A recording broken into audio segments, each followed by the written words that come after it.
မျိုးမရင်နဲ့ကျွန်တော်တန်တာနေဒီအချိန်ဆိုရင်လေတတိယလိုက်တာအမေတာကိုခွန်လွှတ်ပေးပါတာကိုနားလဲပေးပါယုံကြည်ရဘဝခီးလမ်းမှာတာကိုလမ်းပြခဲ့သူအမေတာအလိုလိုက်ခဲ့တဲ့မေအခုလို့ဆိုမိတယောက်တည်းသာသားတို့မွေးရဲ့အင်္ဂလိပ်မှာတကူရေဖို့မဲတီးကြံစွာတာလည်းမပြောဘူးအမေဝေးမှာ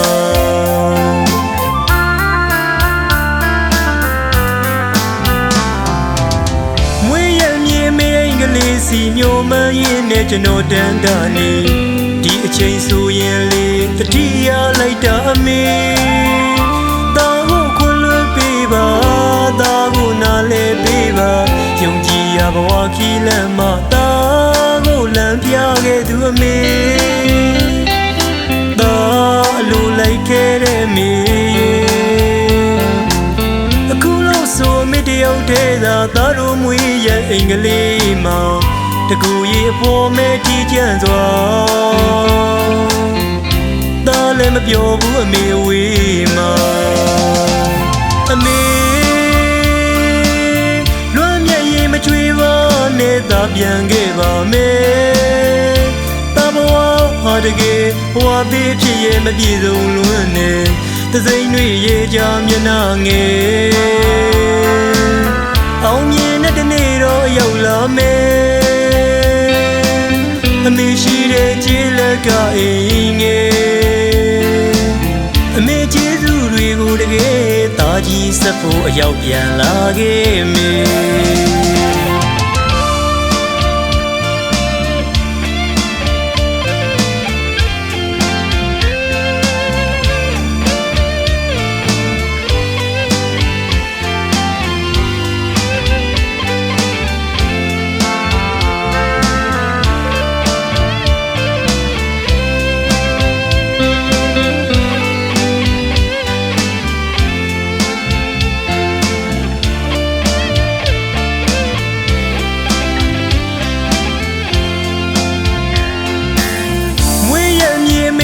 လေးစီမျိုးမရင်နဲ့ကျွန်တော်တန်တာနေဒီအချိန်ဆိုရင်လေတတိယလိုက်တာအမေတာကိုခွန်လွှတ်ပေးပါတာကိုနားလဲပေးပါယုံကြည်ရဘဝခီးလမ်းမှာတာကိုလမ်းပြခဲ့သူအမေတာအလိုလိုက်ခဲ့တဲ့မေအခုလို့ဆိုမိတယောက်တည်းသာသားတို့မွေးရဲ့အင်္ဂလိပ်မှာတကူရေဖို့မဲတီးကြံစွာတာလည်းမပြောဘူးအမေဝေးမှာအမေလွမ်းမြတ်ရင်မချွေပါနဲ့တာပြန်ခဲ့ပါမယ်တာဘဝဟာတကယ်ဘဝပေးဖြစ်ရဲ့မပြေဆုံးလွန်းနေသစိမ့်တွေရေကြမျက်နှာငယ်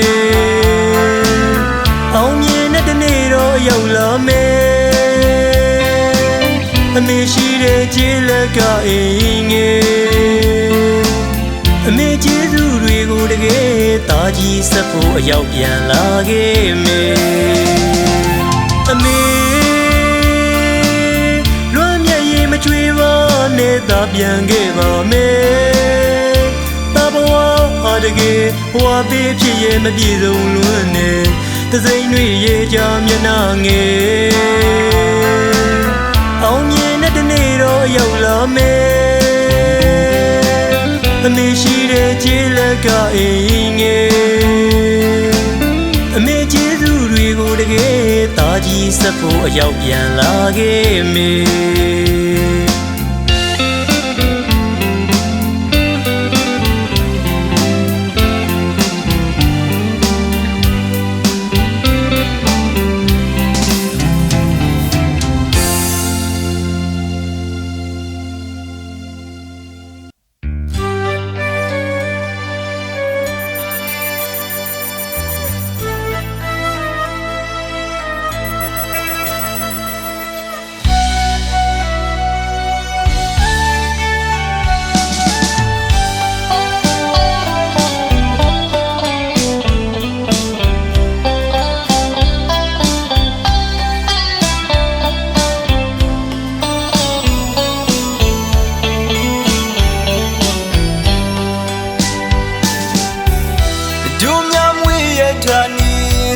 လက်ကညာမြည်စီတို့ရဝေးခဲ့ရတာမိုင်းထောင်ချီကိုရွာကိုရင်ကလေးနဲ့ခွဲခဲ့ရတာကြာပြီအပေါင်းတင်ရောက်ရင်တွေစီအောင်မေးတရီရနေပြီညတလီကိုငါမမိပါဘူးတီရွာလာမှုရွာပဲလွန်မှာပြီ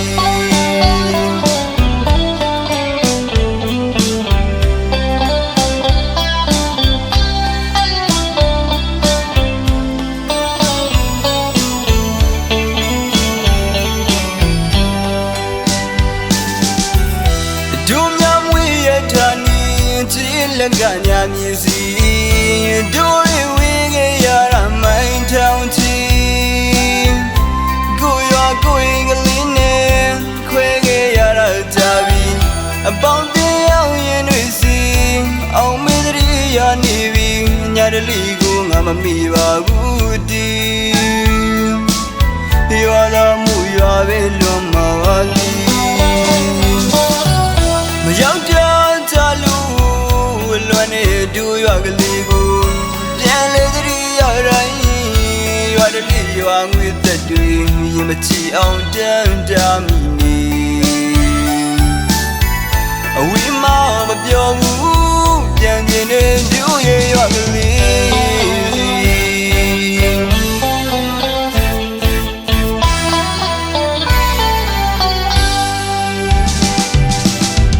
အညာမြင်ခွင့်နဲ့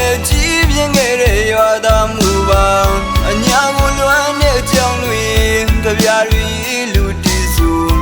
ရွာငယ်ကလေးမောင်ပြေးလွှတ်ဆိုကစားခဲ့တာငယ်စဉ်ဘဝပြန်တွေ့မိတတိယမိတိုင်းလွမ်းနေညာ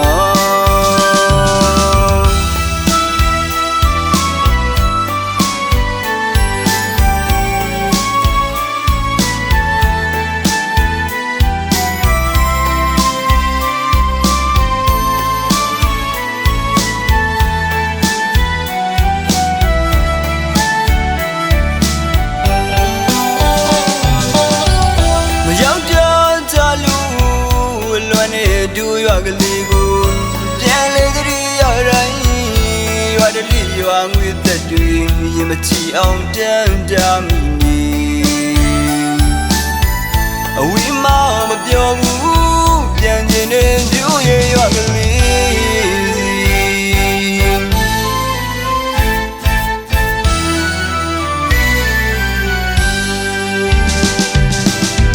အညာမြင်ခွင့်နဲ့ရွာသားမှုပါအညာကိုလွမ်းတဲ့ကြောင်တွေကြပြားတွေလူတီစုရွာငယ်ကလေးမောင်ပြေးလွှတ်ဆိုကစားခဲ့တာငယ်စဉ်ဘဝပြန်တွေ့မိတတိယမိတိုင်းလွမ်းနေညာ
တခါအိမ်ပြန်ရောက်ရင်ဘယ်တော့မှခွဲမတော်ဘူးအမေ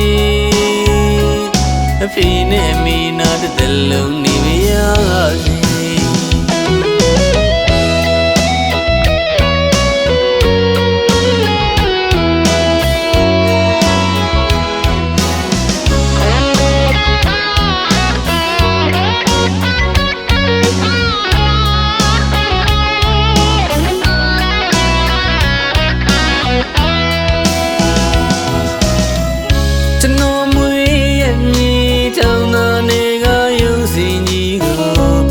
တနေ့ရောက်ပြန်ခဲ့မေလို့မငိုပါနဲ့တော့မေကျွန်တော်လေးမေနာရောက်ပြန်လာမေကျွန်တော်ပေါင်းတဲ့နေအခုလောက်ဆိုရင်လွယ်နေရောမေငယ်ပေါင်းလူတွေလေးတနေ့တော့ပြန်ဆောင်ကြရမေကျွန်တော်လေးဝေးကလွယ်မိတယ်လေ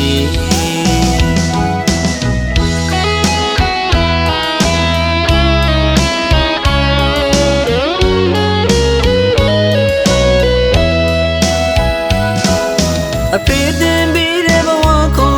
ရမေတင်ပြီးတဲ့ဆုံးမစကားတဲ့နေ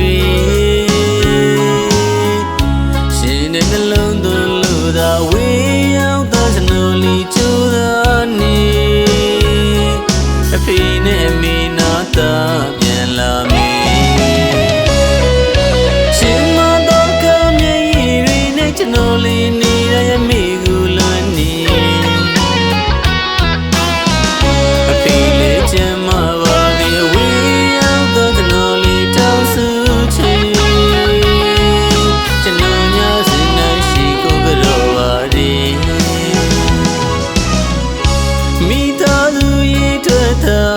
မွေရမြေကိုစုခေါ်တနေ့မှကျွန်တော်မပြောပါဘူးအမေ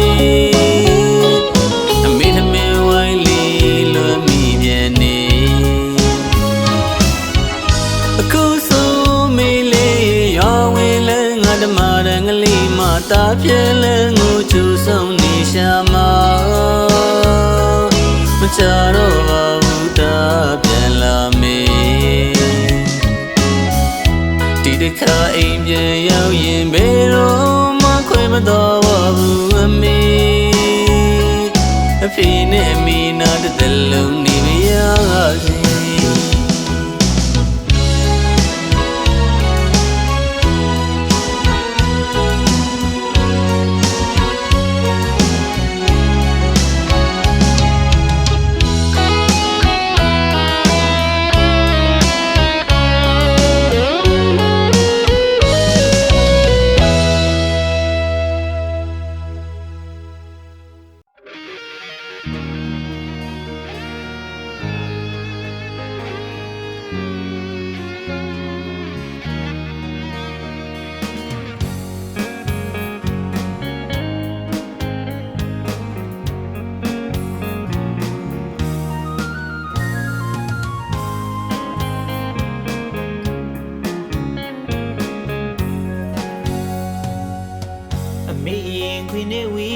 ခွေခွန်တော်ရတော်တယောက်ပါကန်စီရလန်ချမဘောရီကိုကြိုးစားရုံကံငါဒီမှန်ချက်ပန်းနိုင်ရှိအောင်အဝေးရောက်နေတဲ့တော့ပါလင်းပြင်းကြီးစီကတိုင်းတော်ကိုမိတော်ထွက်ခွာလာ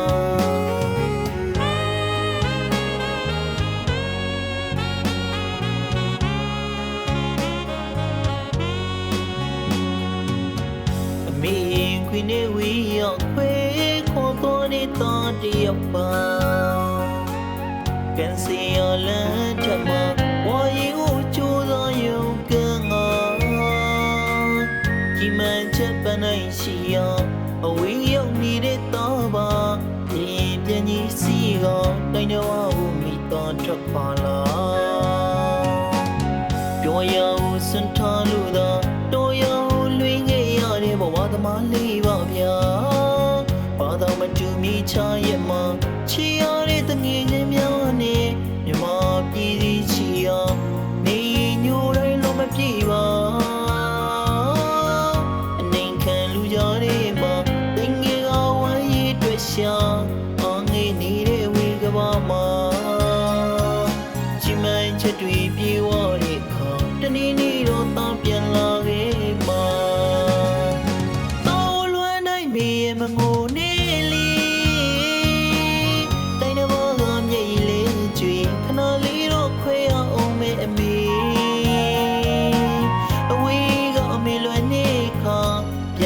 ခဲ့ခြင်းလေးပြရည်ရွယ်အောင်အိမ်မရှိအောင်တစိမ့်တို့မြေတိုင်းတဲ့ဘာကြီးမှာ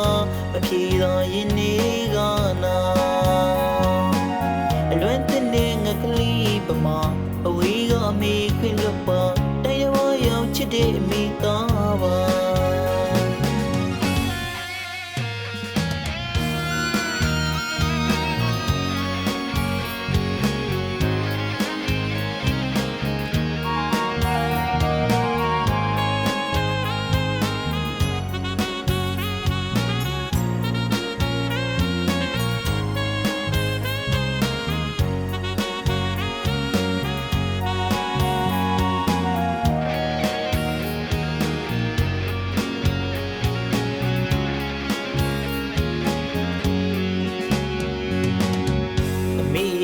နေဝီရောက်ခွေ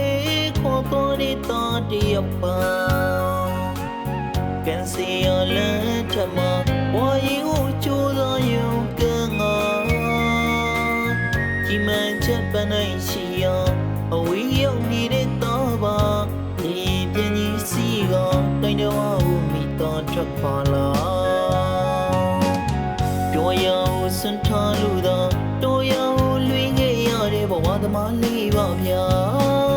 ဘာသာမတူမိချရဲ့မှာချီရတဲ့တငယ်ချင်းများနဲ့မြမပြည်စီချီအောင်နေညိုတိုင်းလုံးမပြေပါအနေခံလူကြတဲ့မှာတငယ်ကဝမ်းရည်တွေ့ရှာအောင်ငေးနေတဲ့ဝေကဘာမှာချီမန်ချက်တွေပြေဝတဲ့ခါတနေ့နေ့တော့တောင်းပြန်လာပဲမှာတော်လွမ်းတိုင်းမေမငိုနေလေတိုင်းတော်ကမြေကြီးလေးကျွေခဏလေးတော့ခွဲအောင်မေအမေ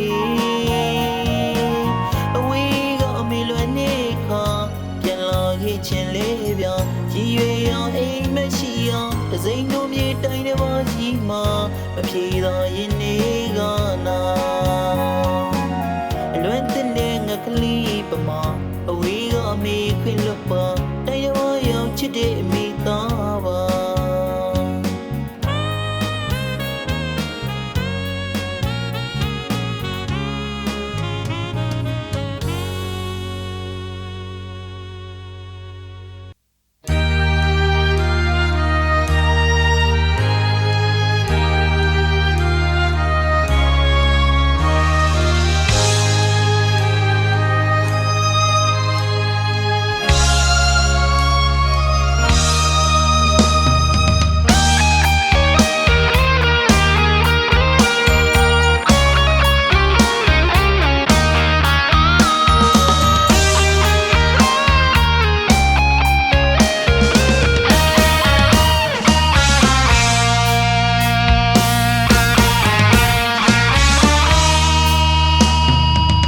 ရေစင်ကိုချောခဲ့ဘူးတဲ့အမိဆိုသောသားချိုတည်တံကို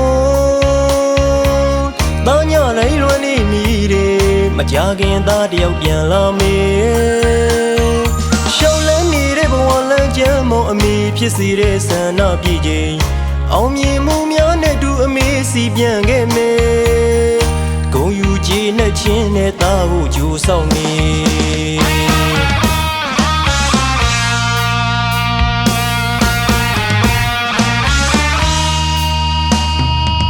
မရရတဲ့ဆုံးဖြတ်ချက်နဲ့မတိကြတဲ့ကျွန်တော်ဘဝကျွန်တော်ဝါသနာတချင်းဆိုဖို့ဖြစ်လာတဲ့လူရေစံလန်းကလီငယ်ပမာလုံတိုင်းမဖြစ်တော့ဂီတလို့ကိုဖြစ်တိုင်းမကြမှန်းကျွန်တော်သိထားလေဝါသနာကိုတော့မရနိုင်တဲ့ချင်းတွေဆိုမြဲဆိုကဘာမှာထာဝရခွန်လွတ်နာလေသူအမေစီ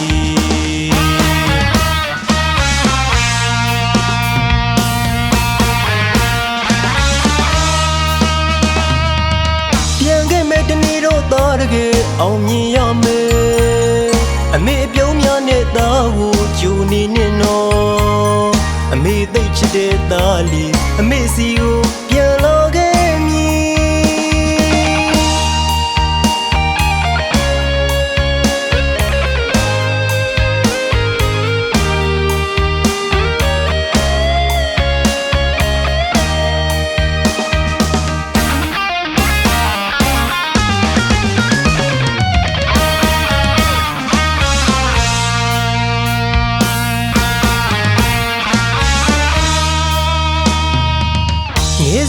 ချခဲ့ဘူးတဲ့အမေဆိုသောသားချိုတည်တံကိုတောင်းညလိုက်လွှမ်းနေမိတယ်မကြခင်သားတယောက်ပြန်လာမေရှောင်းလန်းနေတဲ့ဘဝလမ်းကျမ်းမောအမေဖြစ်စေတဲ့ဆန္ဒပြည့်ခြင်းအောင်မြင်မှုများနဲ့တူအမေစီပြန်ခဲ့မယ်ဂုဏ်ယူကြည်နဲ့ချင်းနဲ့သားကိုကြိုးဆောင်နေ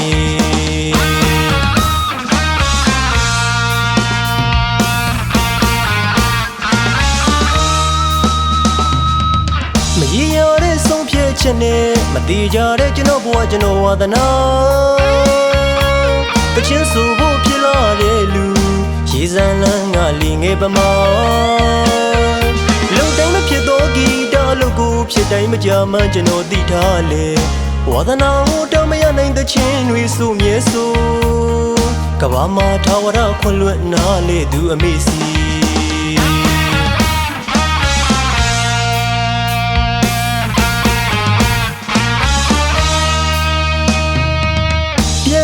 တနေ့တော့သားတကယ်အောင်မြင်ရမယ်အမေအပြုံးများနဲ့သားကိုဂျူနေနေနော်အမေသိချစ်တဲ့သားလီအမေစီကိုပြန်လာခဲ့မည်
ကျွန်တော်သွားရတော့မယ်ငွေရမြင်နေမိပါရိတ်ခုခွေ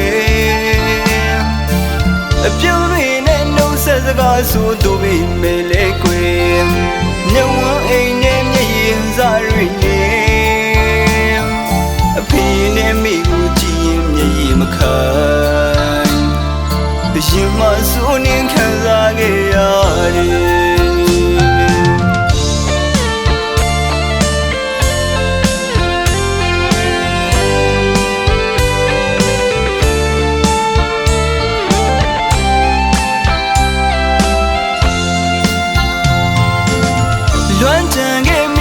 ဘာမှဘူးတော့ဂရီဝိုင်း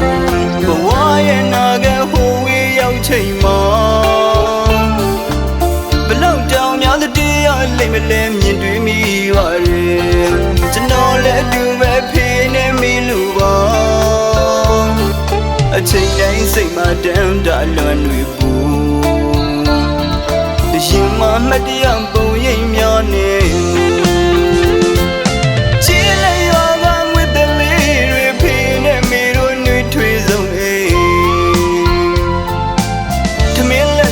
စားခဲ့ကြချိန်မမေဘူးအမေဟင်းလိုက်ရပြီမမေဘူးဖေးဆုံးမစကားတမ်းမစားရတာကြာမကြောက်ရတာကြာခဲ့ပြီတန်တန်မမ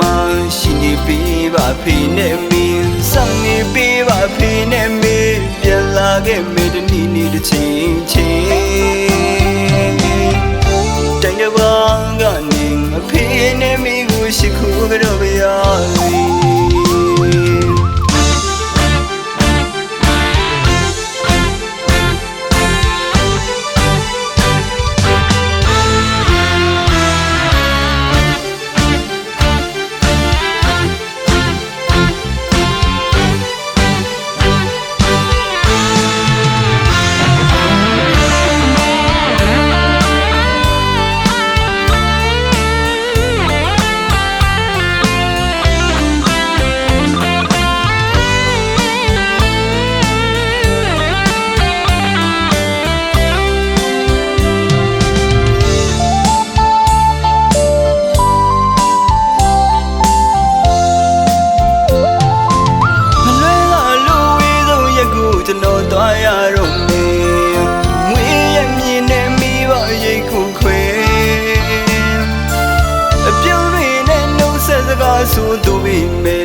ရင်မှစိုးနှင်းခံစားခဲ့ရတယ်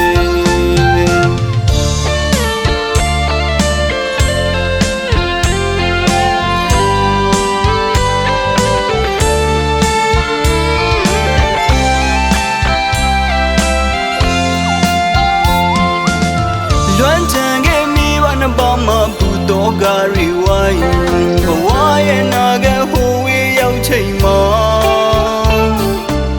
ဘလောက်တောင်များတဲ့တရားလိမ့်မလဲမြင်တွေ့မိပါရဲ့ကျွန်တော်လည်းတူပဲဖေးနေမိလို့ပါအချိန်တိုင်းစိတ်မှတမ်းတလွန်တွေပူရင်မှမတရားပုံရိပ်များနေ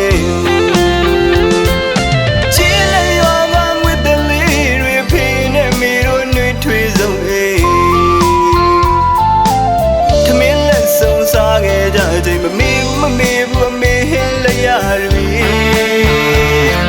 မမေဘူးမဖေးဆုံးမစကားတမ်းမစားရတာကြာမကြောက်ရတာကြာခဲ့ပြီကြမ်းကြမ်းမမရှိနေပြီပါဖေးနဲ့မင်းစံနေပြီပါဖေးနဲ့မင်းပြန်လာခဲ့မေတ္တနီနီတစ်ချိန်ချင်း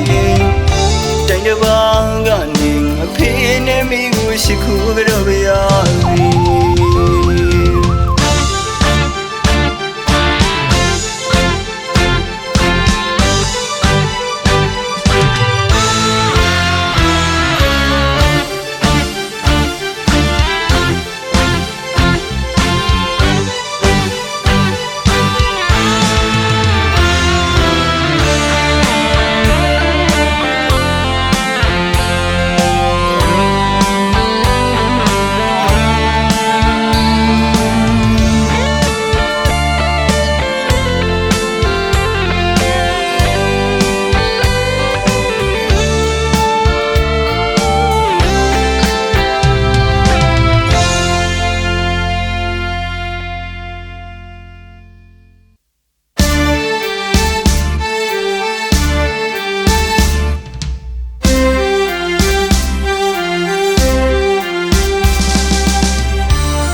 ရင်ခဏလေးဆူလေးမခွေခြင်းပါ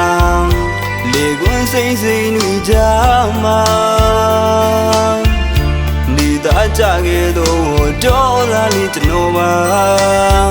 အခုလိုရင်မြေချရုံးကန်လို့ရှာမအားရုံရင်းမြေတိုင်းတစ်ပါးမှနေလာခဲ့ရရဲ့လားနှစ်တူကြအချိန်တိုင်းလိုပဲစိတ်မဖီးနဲ့မြည်နဲ့မွေးမြေဝါငယ်ပေါင်းရောင်းရင်တငယ်ချင်းများညာကင်းလာရောင်းအောက်ကကြည်လက်ရဲ့လှတရားဝီးခဲ့တာကြာခဲ့သမျှအလွမ်းစိတ်တွေတိုးလို့လားစာတီရွာလေးဝေးမှအိမ်ပြန်လန်းလေးမြေတဲ့မှန်မျိုးက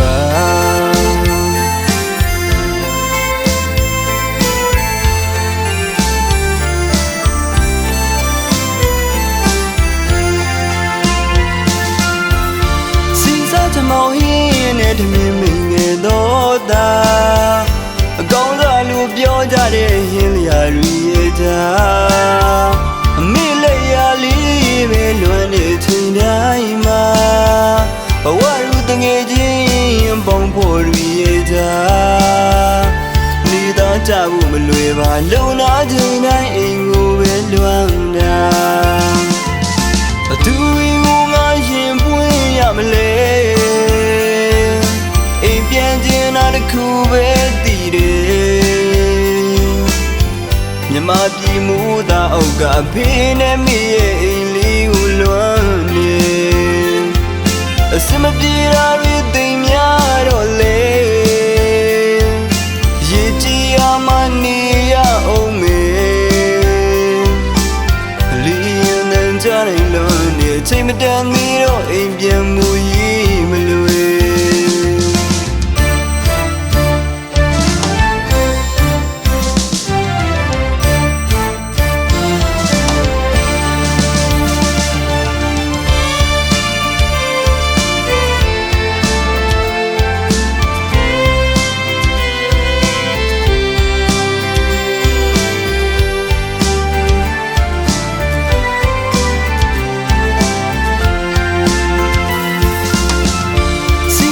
မောင်ဟင်းနဲ့တမင်မင်းငယ်တော့တာ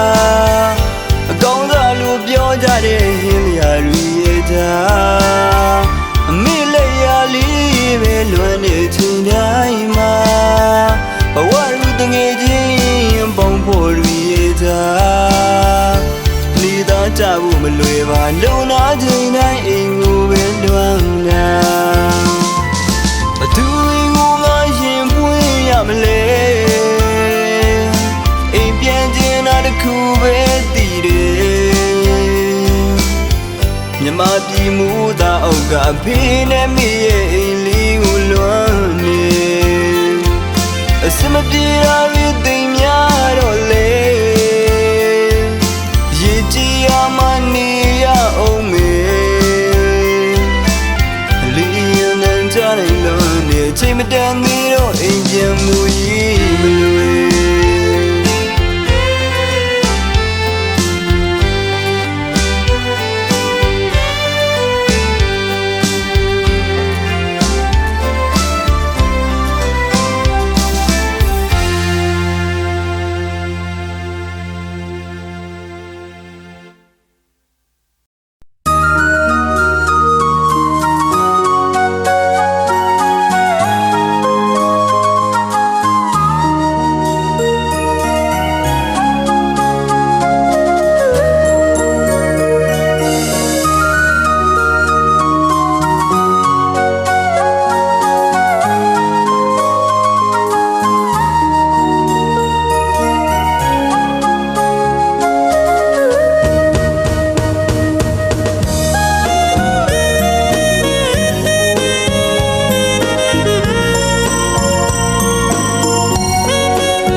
မာပြည်အမိအိမ်နဲ့အဝေးဆုံးရင်းမြေ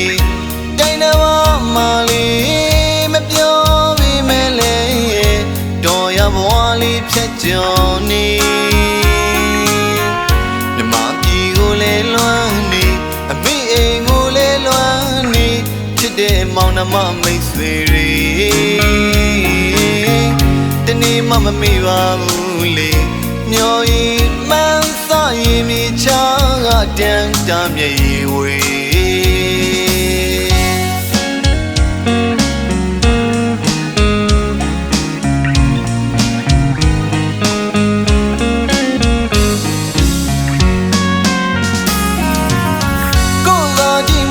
မြမပြည်အမိအိမ်နဲ့အဝေးဆုံးရင်းမြေတိုင်းတော်မာလေးမပြောပေမဲ့လေတော်ရဘွားလေးဖြတ်ကျော်နေမြမပြည်ကိုလေလွမ်းနေအမိအိမ်ကိုလေလွမ်းနေချစ်တဲ့မောင်နှမမိတ်ဆွေတွေတနေ့မှမမေ့ပါဘူးလေမျောရီမှန်းစာရင်မြေချာကတန်တမ်းမြေဝေ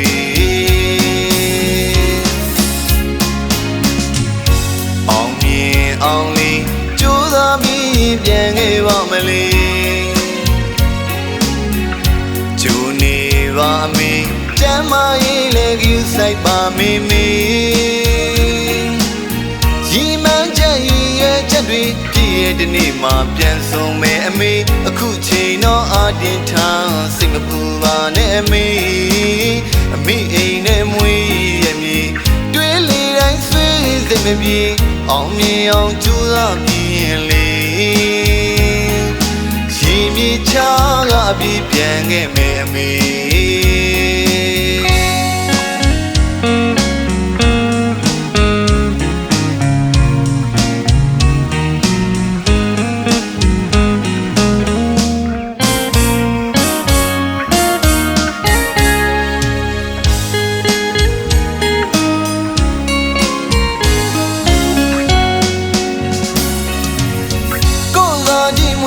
မြမပြည်အမိအိမ်နဲ့အဝေးဆုံးရင်းမြေ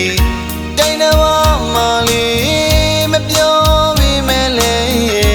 တော်ရဘွားလေးဖြတ်ကျော်နေမြမပြည်ကိုလေလွမ်းနေအမိအိမ်ကိုလေလွမ်းနေချစ်တဲ့မောင်နှမမိတ်ဆွေတွေတနေ့မှမမေ့ပါဘူးလေမျောရီမှန်းစာရင်မြေချာကတန်တမ်းမြေဝေ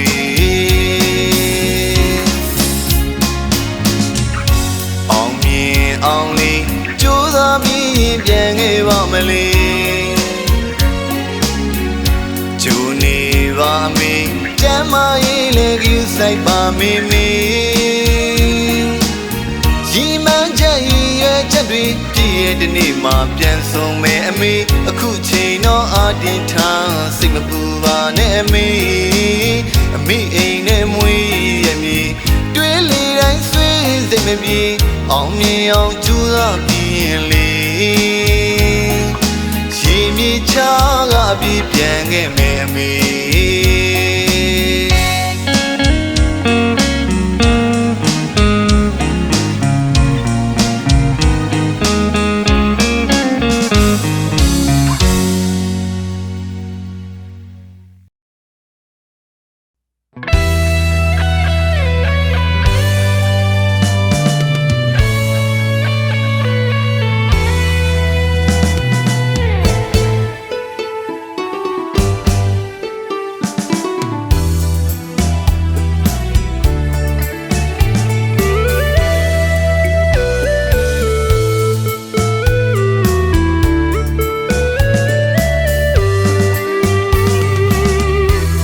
မြေမွေးရလေးကိုကျွန်တော်လေးတကယ်လွမ်းမိတယ်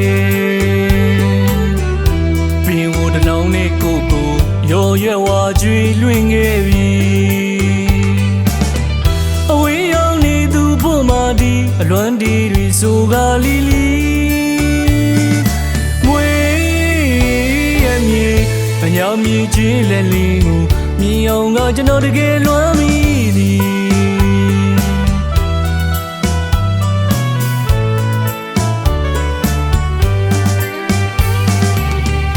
ညာမြင်မွေးရဲ့လေးကိုကျွန်တော်လေးတကယ်လွမ်းမိတယ်ပင်ဝတနောင်းနဲ့ကိုရော်ရွယ်ဝါကျွေလွင့်ခဲ့ပြီအဝေးရောက်နေသူဖို့မာဒီအလွမ်းဒီတွေဆိုကလီလီမွေးရဲ့မြေအညာမြင်ချင်းလက်လေးကိုမြင်အောင်ကကျွန်တော်တကယ်လွမ်းမိသည်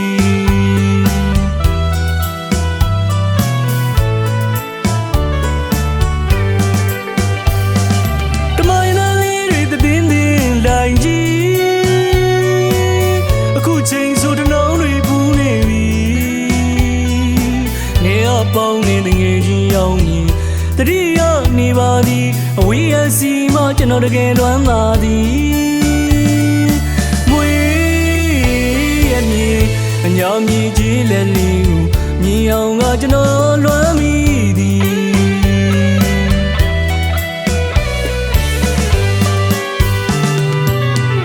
တနည်းတော့ရောက်ပြန်ခဲ့မြည်ချစ်တဲ့မွေးတာနေမလွေသားလူခွေခွာခဲ့တာတရွာမပြောင်းရင်သူကမပြစ်တဲ့စူစကားပုံကြီးထန်းတော်ညိုကြီးလွမ်းမိသည်ရွယ်ရဘွားကြီးပန်းနိုင်စီရောက်ရင်တော့ဒီအညာမြည်ကြီးလဲလေးကိုပြန်လာမိကျွန်တော်မွေးတာနေ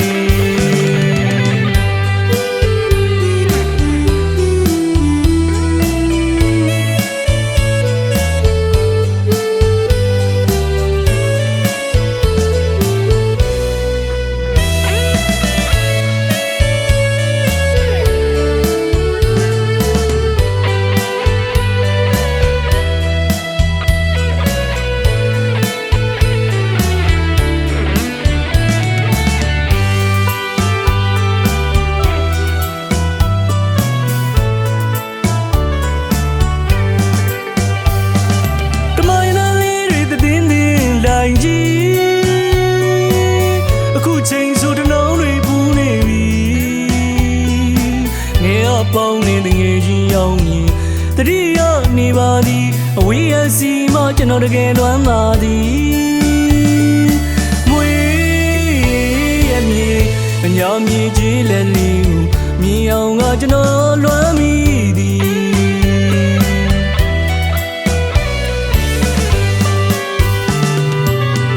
တနည်းတော့ရောက်ပြန်ခဲ့မြည်ချစ်တဲ့မွေးတာနေမလွေသားလူခွေခွာခဲ့တာတရွာမပြောင်းရင်သူကမပြစ်တဲ့စူစကားပုံကြီးထန်းတော်ညိုကြီးလွမ်းမိသည်ရွယ်ရဘွားကြီးပန်းနိုင်စီရောက်ရင်တော့ဒီအညာမြည်ကြီးလဲလေးကိုပြန်လာမိကျွန်တော်မွေးတာနေ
ကျွန်တော်ရဲ့အဝေးမှာတကယ်ပြန်လာခြင်းမိတော့လေကျွန်တော်မခဲအိမ်မက်ကလေးတွေမပြေသေးတော့ဒီအလွမ်းကြိတ်ဖြစ်အဝေးရောက်နေတဲ့ဒီသားတယောက်ပါလေမွေးရမြေတို့ကျွန်တော်လွမ်းတီးလေးဝေ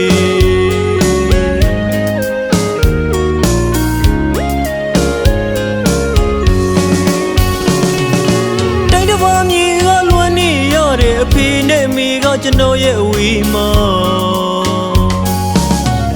တကယ်ပြန်လာခြင်းမိတော့လေကျွန်တော်မခဲအိမ်မက်ကလေးတွေမပြေသေးတော့ဒီအလွမ်းကြိတ်ပြေအဝေးရောက်နေတဲ့ဒီသားတယောက်ပါလေ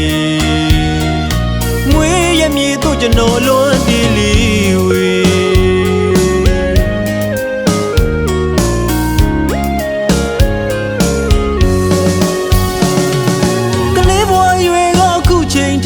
အဖေနဲ့မေရဲ့မြတ်တော်အချစ်တွေရင်မပြန်တန်းတာနေစေမိသားစုအင်္ဂလိပ်ကိုဟိုဝေးကကျွန်တော်လွမ်းရတယ်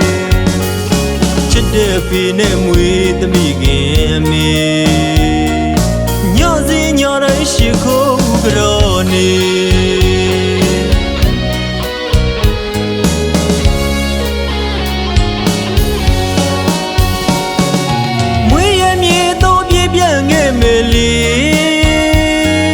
ရင်မတန်းတာကျွန်တော်ရွာလေးကိုလေမိဘညီအကိုမိတ်ဆွေတငယ်ချင်းများနဲ့အပြုံးများနဲ့စီလိုကြိုးတော့လေရည်ရွယ်ချက်တွေအောင်မြင်ခဲ့ရင်လေအပြည့်ပြန်လာခဲ့ပါမယ်အရောက်ပြန်လာခဲ့ပါမယ်အရောက်ပြန်လာခဲ့ပါမယ်အော်အပြည့်ပြန်လာခဲ့ပါမယ်အခုတော့လေလီရင်မခဏလေးဝေးကနေတိုင်းတစ်ပါးမြေကအလွမ်းငွေကလေးတွေဝေ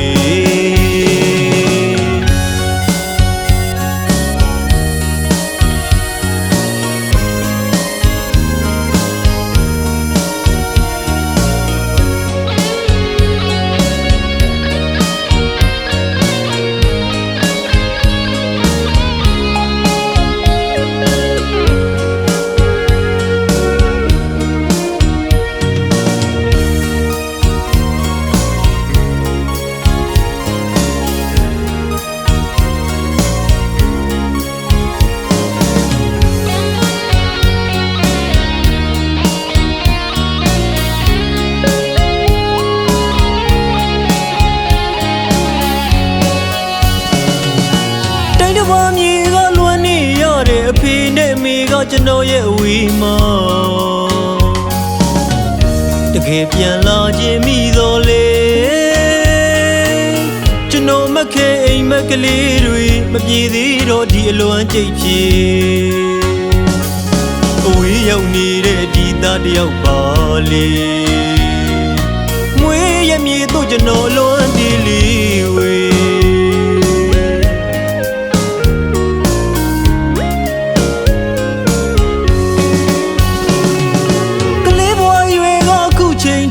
အဖေနဲ့မေရဲ့မြတ်တော်အချစ်တွေရင်မပြန်တန်းတာနေစေမိသားစုအင်္ဂလိပ်ကိုဟိုဝေးကကျွန်တော်လွမ်းရတယ်ချစ်တဲ့အဖေနဲ့မွေးသမီးခင်အမေညစဉ်ညတိုင်းရှိခိုးကြောနေ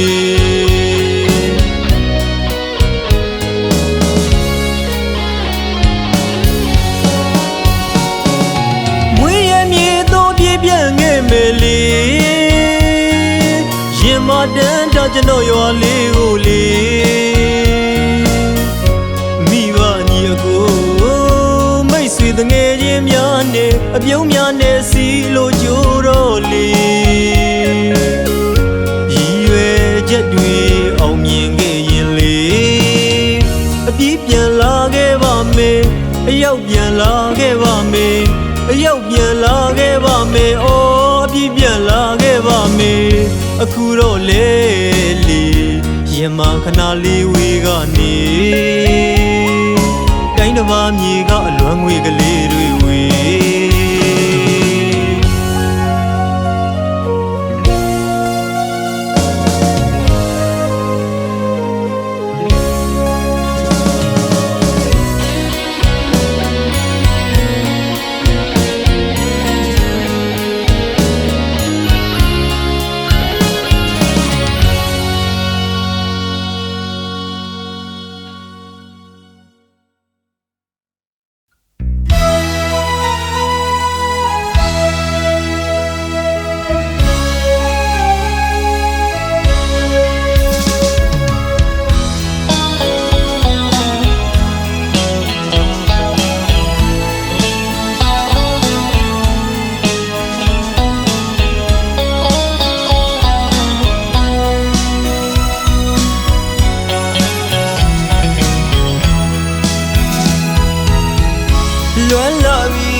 သူဟာတို့ရမနေပြောရနဲ့ခွေရတာရလာနှစ်တွေပြောင်းကြည့်လက်စီကျွန်တော်လွန်လာပြီဒါပေမဲ့လေဘဝရီအင်းပြန်ရကလေးမှန်ရင်လွမ်းရတဲ့ဝမ်းရခက်ပြန်ပြီတွေ့ရင်နဲ့မျက်ရည်ဝေးရပြီ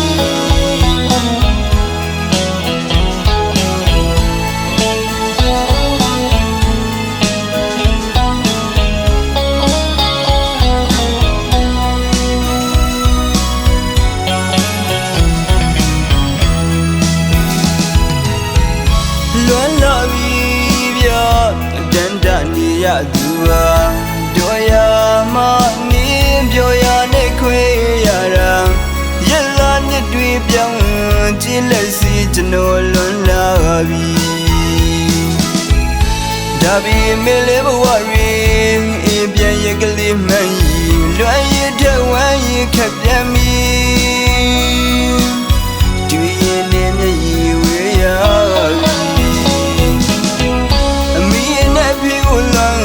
တိုင်းချိန်တိုင်းတတိယနေတယ်ညီလေးနဲ့ညီမလေးတို့ရဲ့အကိုကြီးကြိုးစားပါမယ်ကွယ်ရှိပဲရာရင်ပြေအောင်ကြိုးစားကြမယ်ဟိုရင်တော့ငါလူဆုံးထမင်းဝိုင်းလေးကိုမြင်အောင်မိတိုင်းကိုမှဒီမှာလွမ်းလိုက်ရတာဘဝရင်မလွမ်းရသူပါခဏလေးလူပြေးသိမ့်ရရဲ့ဟာ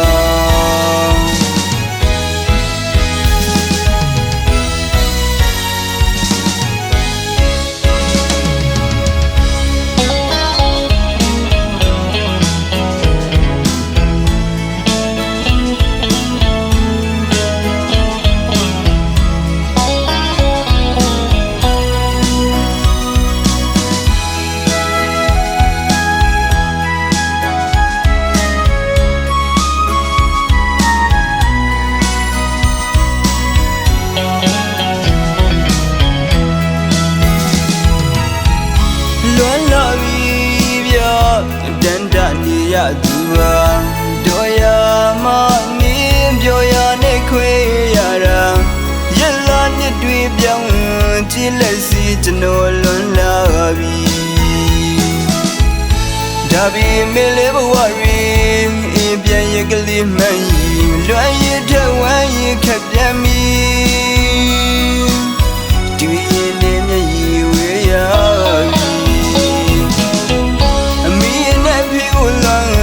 တိုင်းချိန်တိုင်းတတိယနေတယ်ညီလေးနဲ့ညီမလေးတို့ရဲ့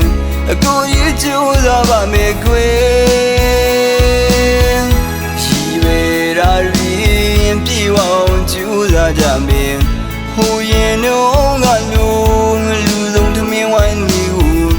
မြင်အောင်မိတိုင်းကိုမှဒီမှာလွမ်းလိုက်ရ